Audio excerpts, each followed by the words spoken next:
مرحبا بكم متابعينا الأعزاء في قناة المغرب نيوز.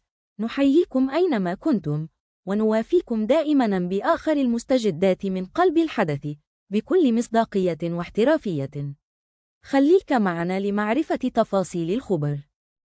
في مشهد ما خلاش من الدراما والإثارة والصدمة، اهتزت مدينة المحمدية صباح نهار الخميس 24 يوليوز على وقع واقعة صادمة وغريبة.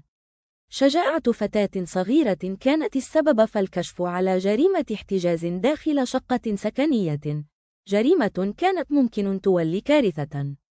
القصة بدأ تملي قدرت وحدة من جوج فتيات محتجزات تهرب من قبضة الشخص اللي كان حابسهم، وتوجهات مباشرة لأقرب مركز ديال الدرك الملكي في لحظة شجاعة وجرأة نادرة.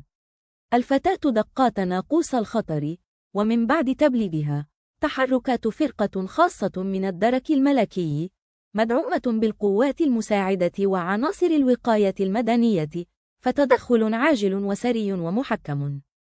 المداهمة تمت باحترافية كبيرة، وأسفرت على تحرير الفتاة الثانية اللي كانت ما زالت رهينة داخل الشقة وسط حالة من الذهول والصدمة.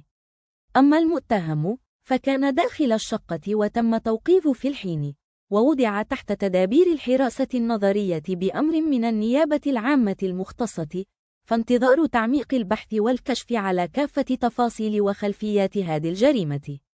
الواقعة فتحت الباب قدام بزاف ديال التساؤلات حول دوافع هذا الاحتجاز، وسط دعوات من نشطاء وفاعلين جمعويين لتشديد الرقابة على الشقق المفروشة وتوفير حماية أكبر للفتيات من شباك الاستدراج والاستغلال.